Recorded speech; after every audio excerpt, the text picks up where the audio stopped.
Ladies and gentlemen, children of the interwebs out there, Sebastian Envy, strong style nerd, strong style cinephile, and of course reigning, defending MPX prospect champion and CWF tag team champion. And while I of course could go on and on about that, we're here to talk Titans.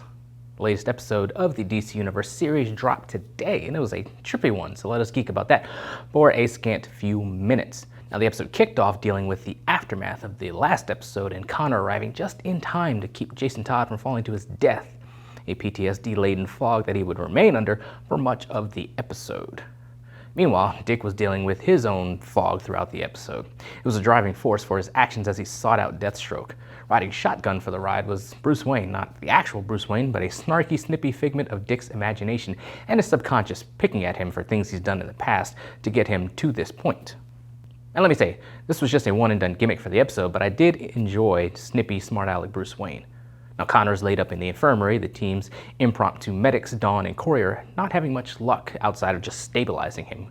Corey tells Dawn that she can't even pierce Connor's skin for the IV, and at one point, a dazed Connor grabs Corey speaking Kryptonian, which Corey understands. This gives him a clue to who Connor is or what he is, but of course, they don't have the answers that we do. Dick checks on Jason, who's working out to deal with his trauma.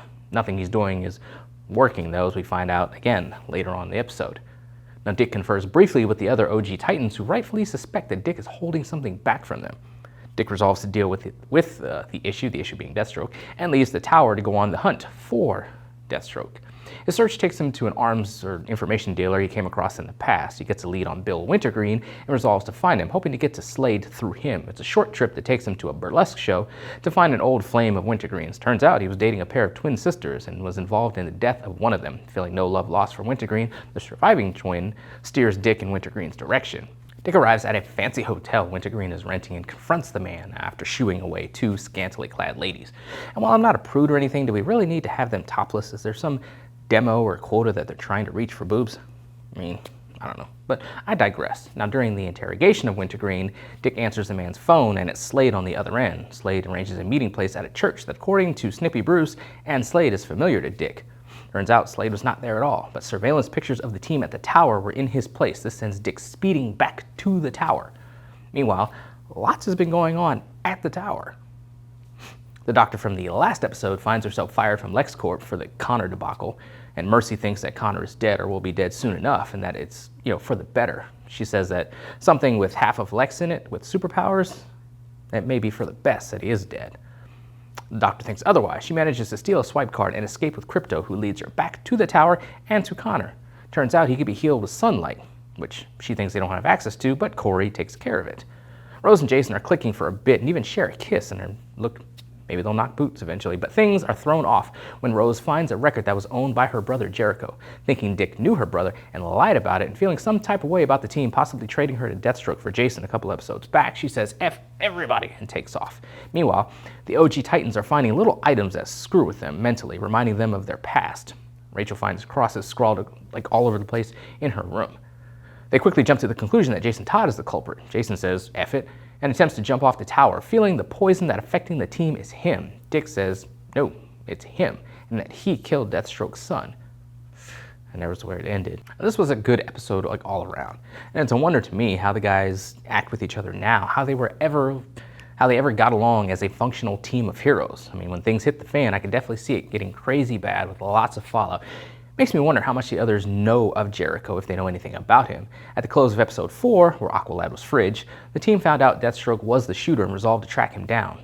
Dawn even says to Dick, "Now is the time, be Batman." So how much of Dick's mission was the team aware of? That is a great question. And as I said, one of the things I did enjoy about the episode was snippy, snarky Bruce and his little digs at Dick for him getting dumped, or whatever happened in the relationship with Dawn, and now Dawn being with Hank, and just little other digs and just wisecracks and stuff that he had during the episode. Like I said, it's a one and done gimmick, but it made me laugh, and it kind of brought some levity to, kind of a dark episode, this whole series is kind of dark. Not as happy, not as bright. The colors that they use are very muted, very kind of dark and dim. I'm wondering as the seasons go, because we're going to get Nightwing eventually. We've seen set photos that have Nightwing, and Nightwing is definitely a lighter, kind of funner kind of hero. So will Dick still be this kind of down and darker version of Dick Grayson when he finally dons the Nightwing costume? And I'm wondering how many episodes will it take to get to that, or will the Nightwing transformation be a final episode, like a season 2 finale type of thing? Because we have 5 episodes left, I believe, if I counted correctly. So it's not a lot to get to where we need to go, especially because the next episode is entitled Jericho. So we're going to see a flashback of what happened with Jericho, how Dick befriended him to get to Slade, and just the circumstances that led to Jericho's death. Of course, not seeing a body yet. We all know the comics, if you haven't seen a body, might not be dead. So will Jericho be dead? Who knows? We'll see. As I've said before in a past video or two, I like the boogeyman aspect of Deathstroke that they're playing up.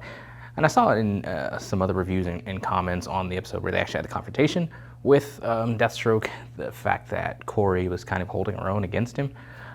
They were kind of looking at that in a negative aspect, thinking that Deathstroke should have owned them. And on the one hand, I kind of feel like that because he's the kind of guy who's going to be super prepared, and just his skill set, powers, and abilities, he should be. But by the same token, Corey is this drastic unknown to him. So for him not being fully prepared at that moment to deal with her, I'm fine with that.